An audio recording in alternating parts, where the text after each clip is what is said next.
नमस्कार, जम्मू कश्मीर का ये बुलेटिन देख रहे हैं आप और मैं हूं प्रियंका आपके साथ। और बुलेटिन में सबसे पहले बात करेंगे पुलवामा की खबर के साथ, क्योंकि पुलवामा में जिस तरह से सुबह एसपीओ पर हमला हुआ और एसपीओ ने फिर जख्मों के ताव ना सहते हुए दम तोड़ दिया और शहादत पाई है। आपको बता दें, पुलवामा में एसपीओ के कातिलों का अभी तक कोई भी सुराग हाथ नहीं लगा है और सुरक्षा बलों ने बड़े स्तर पर सर्च ऑपरेशन चलाया है। जिस तरह से सुबह खबर सामने आई थी कि एक एसपीओ पुलवामा के गडूरा इलाके में एसपीओ को गोलियों का निशाना बनाया गया, जिसके बाद वो गंभीर रूप से घायल हो गए। फिर डिस्ट्रिक्ट हॉस्पिटल पुलवामा उन्हें ले जाया गया और उसके बाद आर्मी के 92 बेस हॉस्पिटल श्रीनगर में उन्हें रेफर कर दिया गया। फिर खबर सामने आई कि एसपीओ ने जख्मों के ताव ना सहते हुए दम तोड़ दिया है और शहादत पाई है। फिलहाल क्या कुछ सूरत हाल है आपको हम बताएंगे। कांस्टेबल रियाज अहमद ठोकर को गोलियों का निशाना बनाया गया था। उन्हीं के घर में जो गुडरू इलाका है पुलवामा का, वहां पर उन्हीं के घर में बताया जा रहा है वो घर से ड्यूटी पे जा रहे थे जब उनको गोलियों का निशाना बनाया गया।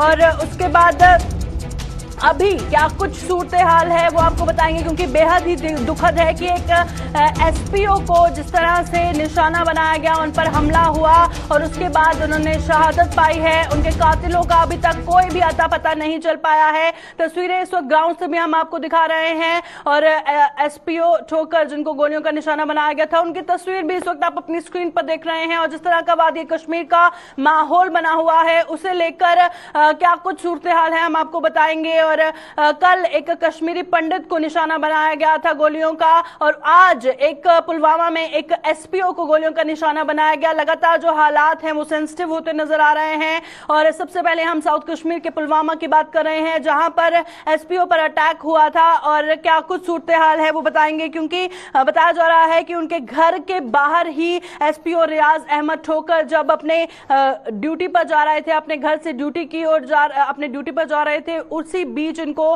गोलियों का निशाना बनाया गया, जिनकी तस्वीर इस वक्त आप अपनी टीवी स्क्रीन पर देख रहे हैं। तो चलिए पुलवामा का रुख करते हैं। हमारे नुमाइंदे आदिल शाहनवाज हमारे साथ लाइव ज्वाइन कर चुके हैं। आदिल, बताइएगा, बेहद ही दुख की खबर जो सामने आई है, एसपीओ रियाज अहमद ठोकर ने जख्मों के ताव ना सहते हुए दम तोड़ दिया है और शहादत पाई है। क्या कुछ सूरत हाल इस वक्त ग्राउंड पर बना है?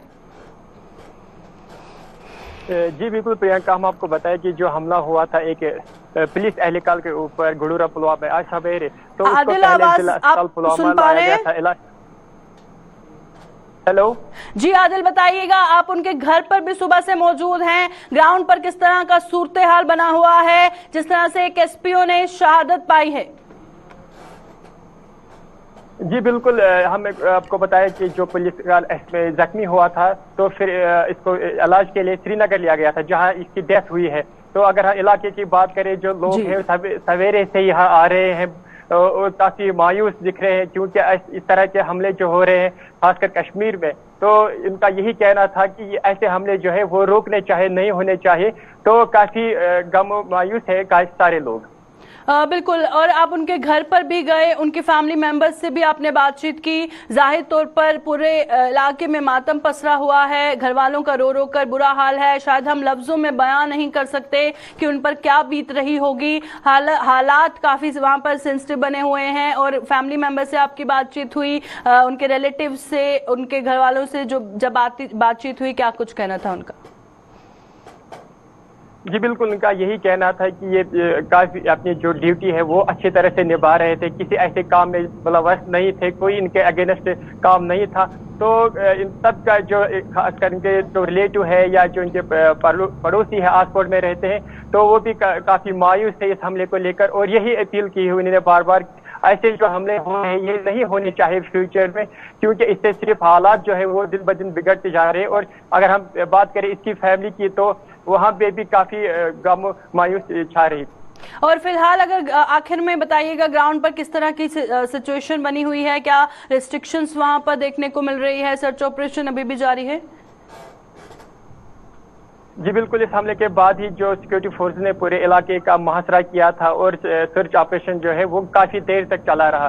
ताहम अभी जो गांव के हालात अगर हम बताएंगे तो पुलिस अभी भी मौजूद है इनके घर के बाहर, तो इनकी जो डेथ हुई तस्वीरें भी दिखाइएगा हमारे दर्शकों को इस वक्त लाइव। और जी जी बिल्कुल, बताइएगा ग्राउंड पर क्या सिचुएशन है हमारे दर्शकों को।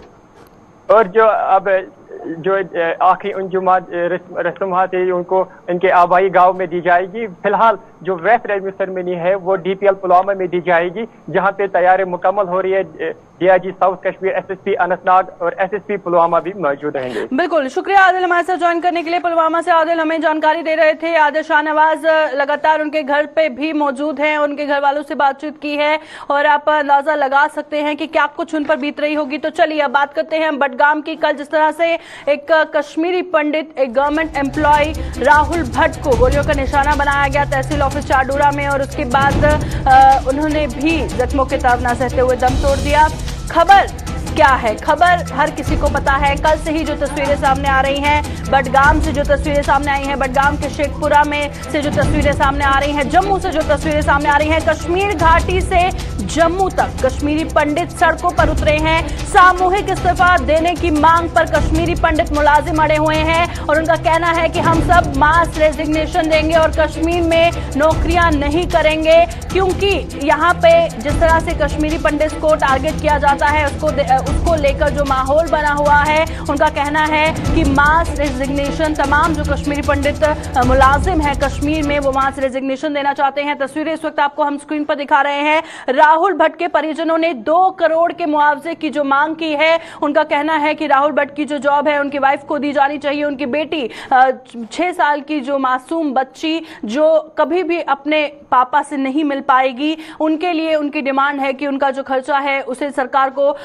सरकार उसको भी उठाए, 2 करोड़ की कंपनसेशन दे, जो जॉब है उनकी वाइफ को दे, और साथ ही साथ मास रेजिग्नेशन की डिमांड कश्मीरी पंडित कर रहे हैं। और कल से जो तस्वीरें सामने आ रही हैं, कल रात के अंधेरे में भी हमने देखा कि कश्मीरी पंडित वहां पर मौजूद थे, भजन मंत्रा चैंट कर रहे थे, सिर्फ और सिर्फ यही जता रहे थे कि अब उन्हें किसी पर भरोसा नहीं है सिवाय भगवान के। और वहीं पर सुबह से जो तस्वीरें सामने आ रही हैं वो भी इस वक्त स्क्रीन पर देख रही हैं। चलिए ग्राउंड से लगातार बने हुए हैं मोहम्मद अशरफ डार, तो चलिए रुक करते हैं। अशरफ हमारे साथ लाइव ज्वाइन कर चुके हैं। अशरफ बताइएगा, कल से आप ग्राउंड से बने हुए हैं, तस्वीरें हम अपने दर्शकों को लगातार दिखा रहे हैं। रात के अंधेरे की बात करें या आज सुबह की बात करें, जो तस्वीरें सामने आ रही हैं कश्मीरी पंडितों का जो गुस्सा है वो सातवें आसमान पर है, जो गम गुस्सा है, जो डिमांड्स है, क्या कुछ फिलहाल सूरत हाल बना हुआ है? माहौल को किस तरह से सामान्य करने की कोशिशें जारी है?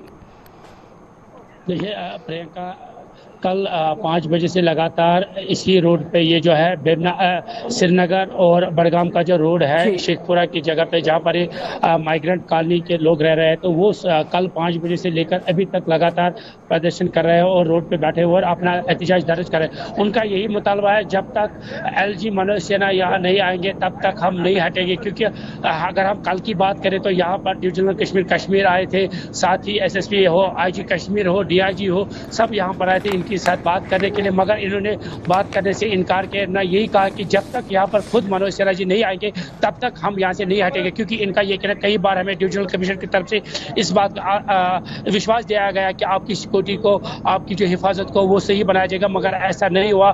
जगह जगह पे जो है कश्मीरी पंडितों का कत्ल किया जा रहा है, उसी के चलते आज हम आर और पार की लड़ाई हम इसको कह सकते हैं, क्योंकि इनका ये कहना है आज का जो फैसला होगा वो अंतिम फैसला होगा, या तो हमें जम्मू मुंतकिल करो या तो हमारा रिजिग्नेशन है वो एक्सेप्ट करो। कहीं ना कहीं इनकी जो मांग है वो ये है कि हमें जम्मू शिफ्ट किया जाए और जो बाकी नौकरी है वो हम जम्मू में देना चाहते हैं, कश्मीर में अब हम नहीं रहना चाहते, क्योंकि जो हमारी हिफाजत की जो जिम्मेवारी है वो कहीं ना कहीं दिख रही है कि वो सही नहीं है, इसलिए हम जम्मू जाना चाहते हैं। और इनकी ये मांग है कि जो राहुल भट्ट है, एक तो उसकी फैमिली को 2 करोड़ रुपये दिया जाए, साथ ही उसकी जो बीबी है उसको नौकरी दी जाए, और जो उसकी बेटी है 3 साल की बेटी, उसका जो पूरा एजुकेशन का खर्चा वो यहाँ गवर्नमेंट उठाए, और तब तक जब तक उसको नौकरी नहीं मिलती है। तो ये फिलहाल इनकी जो डिमांडें हैं जो ये कहना चाहते हैं। और सबसे बड़ी बात है ये LG मनोज सिन्हा का इंतजार करें। हालांकि इन्होंने 11 बजे, आज सुबह 11 बजे का टाइम दिया था, इन्होंने कहा था कि 11 बजे तक हम मनोज सिन्हा जी का इंतजार करें। जब 11 बजे उसके बाद लगा इनको कि जो इन्होंने टाइम दिया था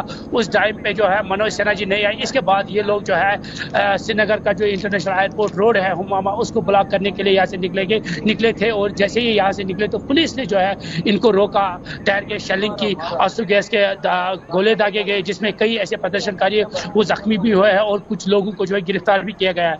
तो अभी ये देखिए मैं आपको ग्राउंड लेवल की सिचुएशन दिखा रहा हूँ। ये वो लोग हैं जो बैठे हुए हैं, धूप है और उस पर बैठे हुए जमीन पे बैठे, रोड पे बैठे और अपना एहतजाज दर्ज करें। इनकी यही मांग है, जब तक यहाँ पर मनोज सिन्हा जी नहीं आएंगे तब तक हम यहाँ से नहीं हटेंगे। देखिए वहाँ कोशिश की जा रही है कि सबको यहाँ से एक बार फिर उठाया जा रहा है। ये देखिए मैं आपको दिखा रहा हूँ, कुछ बुला रहे हैं इनको, शायद ये अब यहाँ से उठेगी। अगर इनमें फिर वहाँ हुमामा की तरफ रुख करना चाहते तो शायद फिर वही हालत होगी जो पहले हो रही है। तो जाहिर सी बात है इनकी जो डिमांड है, ये देखिए औरतें हैं जो सुबह से धूप में बैठी हुई है और एहतजाज दर्ज करते हुए अपनी मांगों को मनवाने की कोशिश, मगर लग रहा है कि एक बार फिर ये शायद हुमामा की तरफ रुख करना चाहते हैं। जिस तरह से आप देख रहे हैं ये बुला रहे हैं इनको, कुछ इनके बंदे हैं जो प्रदर्शनकारी, उनको जो है पुलिस ने अरेस्ट किया है, उनके छुड़ाने की भी मांग हो रही है। तो जाहिर सी बात है आज की जो इनकी मांग है वही है कि हमें यहाँ से जम्मू भेज दिया जाए, अब हम आगे यहाँ नौकरी नहीं करेंगे। जी प्रियंका। अशरफ ये भी बताइएगा, रोड कल से ही ब्लॉक है, श्रीनगर बडगाम रोड, और कल आईजीपी कश्मीर भी वहां पर पहुंचे थे, उन्होंने भी आश्वासन दिलाया था। उसके बाद भी इनका कहना है कि जब तक लेफ्टिनेंट गवर्नर मनोज सिन्हा वहां नहीं आएंगे तब तक ये यहाँ से नहीं हटेंगे। तो उसके बाद कोई और ऑफिशियल ग्राउंड पर पहुंचा? देखिए जब हम कल शाम की बात करते हैं, जो डिविजनल कश्मीर पीके पुलिस वो आए थे, करीबन 1 बजे रात तक वो यहाँ पर थे। उन्होंने बात करनी चाहिए इनसे, मगर ये प्रदर्शनकारी मान नहीं रहे हैं और इनका ये कहना है कि जब तक मनोज सिन्हा जी खुद नहीं आएंगे तब तक हम यहाँ से नहीं हटेंगे। पहले मैंने अभी भी अकराबाद के जो DIG सेंट्रल कश्मीर है वो यहाँ पर है, आगे बैठे हुए, किसी को जो है आगे जाने की इजाजत नहीं है, वो यहाँ पर आए हुए, मगर ये किसी की बात नहीं। हालांकि सुबह जो है डिप्टी कमिश्नर बडगाम यहाँ पर आए थे, मगर इन्होंने जो है उसके खिलाफ भी नाराबाजी की और उनका ये कहना है कि कोई, इनका ये भी डिमांड थी कि ये जो डिप्टी कमिश्नर बडगाम है वो कहीं ना कहीं रिजिग्नेशन दे, उसकी टर्मिनेशन की ये मांग करे। तो जाहिर सी बात है कई ऐसी इनकी मांगे हैं। अब ये देखना है कि क्या यहाँ पर LG साहब आते हैं नहीं आते, क्योंकि इनकी सबसे बड़ी यही मांग है कि मनोज सिन्हा जी आएंगे तभी कोई फैसला हो सकता है, तब तक ये यहाँ से हटने का नाम नहीं ले रहे हैं। जी प्रियंका। जी बिल्कुल, शुक्रिया अशरफ ग्राउंड से ये लाइव तस्वीरें हमारे दर्शकों तक पहुंचाने के लिए। तो अशरफ ग्राउंड पर बने हुए हैं और बडगाम के शेखपुरा से ये तस्वीरें आपने देखी। अभी भी रोड को ब्लॉक किया गया है और इनकी मांग है जब तक लेफ्टिनेंट गवर्नर मनोज सिन्हा वहां पर नहीं पहुंचेंगे तब तक वो वहां से नहीं हटेंगे। और साथ ही साथ उनका कहना है कि मास रेजिग्नेशन सभी देंगे, कश्मीर में वो नहीं रहेंगे, उन सभी मुलाजिमों को जम्मू शिफ्ट किया जाए। तो खैर चलिए अब बढ़ते हैं आगे, अब जम्मू की बात करते हैं। कश्मीर से हमने आपको तस्वीरें दिखाई, जम्मू से अगर बात करें तो जिस तरह से राहुल भट्ट के जम्मू स्थित आवास पर भी मातम पसरा हुआ है। परिजन कातिलों को जल्द मार गिराने की मांग कर रहे हैं। कश्मीरी पंडितों ने जम्मू में जोरदार प्रदर्शन किया है। घाटी में अल्पसंख्यकों की सुरक्षा पर सवाल उठाए जा रहे हैं। तो माहौल किस तरह से गरमाया हुआ है, चाहे हम जम्मू की बात करें या फिर कश्मीर की बात करें। सुबह से ही हम तस्वीरें जम्मू से भी देख रहे हैं, जहां पर साफ तौर पर सुबह से तस्वीरों में देखा जा रहा है कि कश्मीरी पंडित भी सड़कों पर उतरे हैं और मांग कर रहे हैं कि जिस तरह से जो टारगेट किलिंग्स हो रही हैं उसको लेकर जो इंसाफ है वो होना चाहिए, क्योंकि ये सिलसिला कहीं पर भी रुकता हुआ, कहीं पर भी थमता हुआ नजर नहीं आ रहा है। उनका कहना है कि एडमिनिस्ट्रेशन पूरी तरह से नाकाम है माहौल को सामान्य करने के लिए और हर दिन, हर दूसरे तीसरे दिन ये खबर सामने आती है कि किसी मासूम का खून बहा है, किसी मासूम की जान चली गई है। और इस बार कश्मीरी पंडित राहुल भट्ट की अगर हम बात करें, आज सुबह पुलवामा में जिस तरह से एक SPO को गोलियों का निशाना बनाया गया, माहौल सामान्य करने के जो दावे किए जाते हैं वो ग्राउंड पर कहीं पर भी नजर नहीं आ रहे हैं और दिन बर दिन माहौल बिगड़ता हुआ नजर आ रहा है। जो सिचुएशन है काफी टेंस बनी हुई है। पर अगर हम जम्मू की बात करें, ये तस्वीरें आप स्क्रीन पर जम्मू से सीधा देख रहे हैं। रितिका ग्राउंड से ज्वाइन की हुई है हमारे संवाददाता रितिका राजपूत। बताइएगा इस वक्त आप कहां पर मौजूद है, किस तरह का माहौल वहां पर देखा जा रहा है? हम राहुल पंडिता के घर के बिल्कुल पास में ही मौजूद है और वहाँ की अगर मैं आपको स्थिति बताऊं, परिवारजनों के आरोप जो है वो थमने का नाम नहीं है, क्योंकि उनका कहना है कि राहुल भट्ट की अगर बात करें वो छुट्टी पे अपने घर आए हुए थे, उनके पिता की तबीयत खराब थी, उन्हें फोन कर करके वापस बुलाया गया और उनके कार्यालय में उन्हें पहचान करके फिर उनकी टारगेट किलिंग जो है वो की गई है। इसीलिए वो सवाल का निशान उठा रहे हैं कि सुरक्षा में इतनी बड़ी चूक कैसे, और कश्मीरी पंडितों के वापस जाने को लेके जो बड़े बड़े दावे किए जा रहे थे उन पे भी सवालिया निशान बनते हैं और उनका कहना है कि वो तो वापस कभी भी कश्मीर में नहीं जाएंगे। हाँ बिल्कुल, और आप उनके घर पर भी पहुंचे, घर वालों से भी बातचीत की, उनकी क्या मांग है? जी, उनके घर वालों की अगर मैं बात करूं तो घर वाले अब कह रहे हैं कि कश्मीर तो वो वापस नहीं जाना चाहते, पर वो इंक्वायरी की मांग कर रहे हैं। उनका कहना है कि उन्हें इंसाफ चाहिए, क्योंकि उन्हें स्पेशली फोन कर करके वापस बुलाया गया और अगले ही दिन उनको सत्याम कर दिया जाता है, और वो भी पहचान करके वो लोग अंदर के किस प्रकार से आए, उनके पास वेपन से, कुछ पे किसी को पता कैसे नहीं चला, और इतने बड़े स्टाफ से उन्हीं के नाम पूछ के पूरी जांच पड़ताल करके फिर उनको खत्म करने का काम किया गया। तो परिवार में काफी ज्यादा रोष जो है वो हमें देखने को मिला।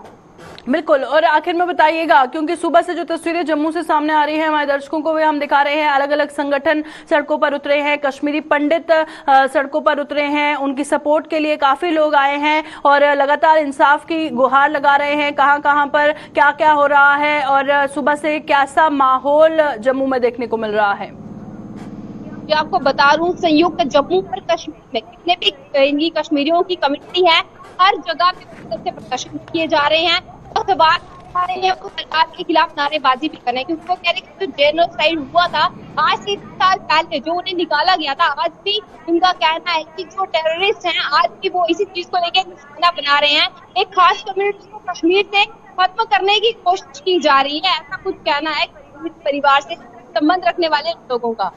बिल्कुल, शुक्रिया रितिका ज्वाइन करने के लिए और जम्मू से ये माहौल बताने के लिए। चाहे जम्मू हो या फिर कश्मीर हो, कश्मीरी पंडित जो हैं वो सड़कों पर हैं और इंसाफ की गुहार लगा रहे हैं। उनका कहना है कि अभी तक एडमिनिस्ट्रेशन की तरफ से कोई जवाब नहीं आया है जिसका उनको इंतजार है। तो यहाँ जहां एक तरफ हम जम्मू और कश्मीर का माहौल आपको बता रहे थे कि किस तरह का बना हुआ है, कल जो जिस तरह से राहुल भट्ट को गोलियों का निशाना बनाया गया तहसील ऑफिस चाडोरा में। तो चलिए बढ़ते हैं आगे और अब बात करेंगे हवाला मामले की, क्योंकि SIA यानी कि स्टेट इन्वेस्टिगेशन एजेंसी ने हवाला मामले की जांच में तेजी लाई है और पूर्व मंत्री बाबू सिंह के कठुआ आवास पर छानबीन की जा रही है। बाबू सिंह के करीबियों के ठिकानों पर भी छापे मारे जा रहे हैं और हवाला मामले में गिरफ्तार किए गए हैं पूर्व मंत्री बाबू सिंह। हवाला मामले के हवाले से जो अपडेट सामने आ रहा है वो हम आपको बता रहे हैं और पूरी तरह से जानकारी थोड़ी देर में कठुआ से सरबजीत सिंह हमारे संवाददाता ज्वाइन करेंगे और इस हवाले से जानकारी पहुंचाएंगे, क्योंकि खबर है कि SIA स्टेट इन्वेस्टिगेशन एजेंसी ने हवाला मामले में जांच में तेजी लाई है, काफी तेजी लाई है और पूर्व मंत्री बाबू सिंह के कठुआ आवास पर छानबीन जारी है। बाबू सिंह के करीबियों के ठिकानों पर भी छापेमारी की जा रही है। जहां एक तरफ उनके कठुआ आवास पर छानबीन की जा रही है, वहीं उनके जो तमाम करीबी हैं उनके ठिकानों पर भी छापे मारे जा रहे हैं और हवाला मामले में पूर्व मंत्री बाबू सिंह गिरफ्तार किए गए हैं। तो इस हवाले से और क्या कुछ जानकारी है, सरबजीत सिंह हमारे साथ ज्वाइन करेंगे और थोड़ी देर में सारी जानकारी पहुंचाएंगे। तो फिलहाल SIA के ने जो हवाला मामले में की जांच में तेजी लाई है और इस वक्त आप स्क्रीन पर तस्वीरें देख सकते हैं जो सीधा कठुआ से सामने आ रही हैं, क्योंकि पहले ही हवाला मामले में पूर्व मंत्री बाबू सिंह को गिरफ्तार किया गया था। अब उनके आवास पे भी छापेमारी की जा रही है और साथ ही साथ उनके जो करीबी के ठिकाने हैं उन उधर भी छापेमारी जारी है। तो कठुआ से क्या कुछ जानकारी सामने आ रही है उसी हवाले से आप तक अपडेट हम पहुंचा रहे हैं कि हवाला मामले में किस तरह से स्टेट इन्वेस्टिगेशन एजेंसी ने तेजी लाई है। तो चलिए रुक करते हैं कठुआ का। सरबजीत सिंह हमारे संवाददाता हमारे साथ ज्वाइन कर चुके हैं। सरबजीत, फटाफट से अपडेट कीजिएगा, SIA द्वारा जो हवाला मामले में जांच है उसमें तेजी आई है, क्या कुछ कार्रवाई उनके द्वारा की जा रही है? जी बिल्कुल प्रियंका, जिस तरह से पूर्व मंत्री बाबू सिंह का नाम आया इस पूरे हवाला मामले में, उसकी जांच जो है SIA की टीम करती है और इसकी जांच को आगे बढ़ाते हुए आज मुकदमे में पर जो है SIA की दबिश जारी है और कठुआ में 4 ठिकानों पर आज सुबह से ही SIA की टीम है वो यहाँ पर दबिश दे रही है। बाबू सिंह जिनका कठुआ में उनके घर पर, इसके साथ साथ अगर बात करें उनके कुछ करीबी हैं जिनके पे आज बाबू जो है SIA की टीम ने यहाँ पर दबिश दी है।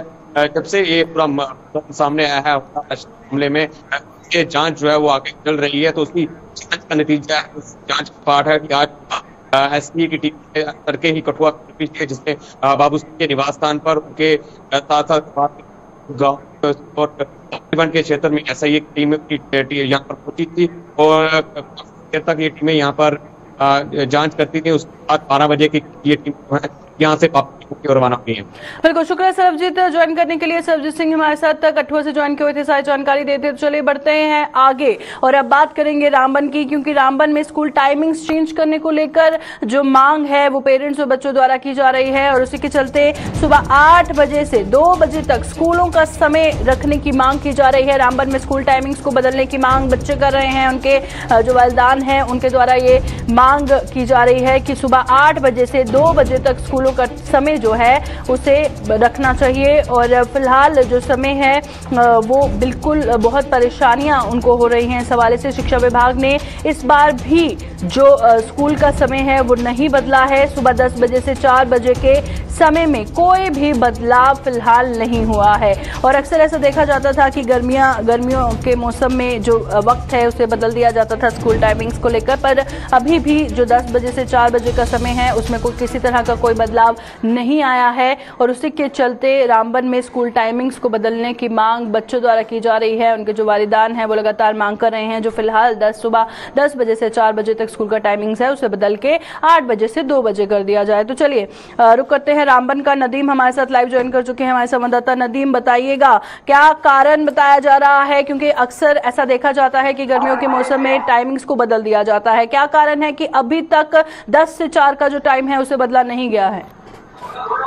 जी बिल्कुल, देखिए प्रियंका, मैं आपको एक चीज बता दूं कि ये एजुकेशन जोन रामबन जो है, जहां हम देखिए क्योंकि यहाँ पे स्कूल टाइमिंग चेंज होती थी, समर जोन जम्मू में जिस तरह से स्कूल टाइमिंग चेंज होती थी और उसी में इंक्लूड किया जाता था डिस्ट्रिक्ट रामबन के एजुकेशन जोन रामबन को और बटोत म्युनिसिपल जो लिमिट्स है उनको भी।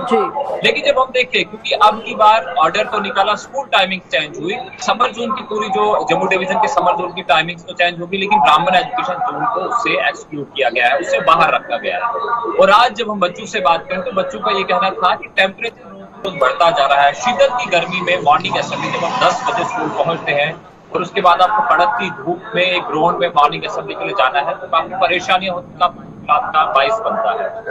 अगर हम रामबन के अंदर देखें तो गर्मी काफी ज्यादा है, चाहे वो रामबन का इलाका हो, डिगडोल का इलाका हो या फिर देकर हमारे जो रामबन के एजुकेशन जोन के जो सराउंडिंग एरिया थे तो काफी ज्यादा गर्मी यहाँ पे पड़ रही है। तो बच्चों की यही डिमांड थी कि हमारी जो स्कूल टाइमिंग है वो 10 से 4 के बजाय 8 से 2 की जानी चाहिए, जिस तरह से जम्मू डिवीजन के समर जोन में चल रहा है इस तरह से और आज से पहले जिस तरह से होता आया है।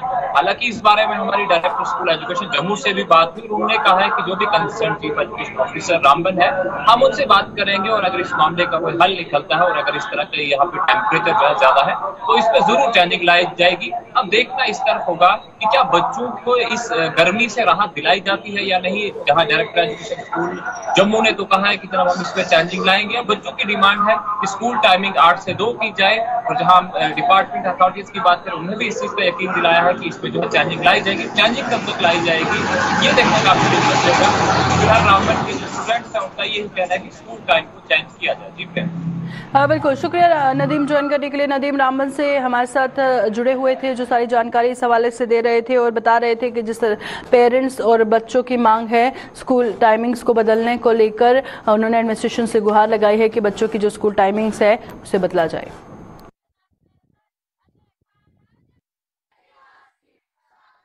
बडगाम में वीरवार को आतंकियों की गोली का शिकार हुए राजस्व विभाग के तैनात कश्मीरी पंडित मुलाजिम राहुल भट्ट को आज जम्मू में पंचतत्व में विलीन कर दिया गया।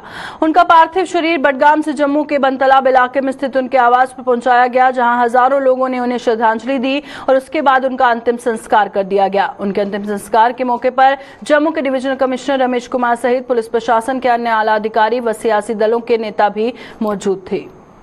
ऐसे निहत्थे कश्मीरी पंडित को निशाना बनाकर कायर पाकिस्तानियों ने बहुत बड़ा जघन्य अपराध किया है और इस जघन्य अपराध की, इस महापाप की भारी कीमत इन कायर पाकिस्तानियों को चुकानी पड़ेगी।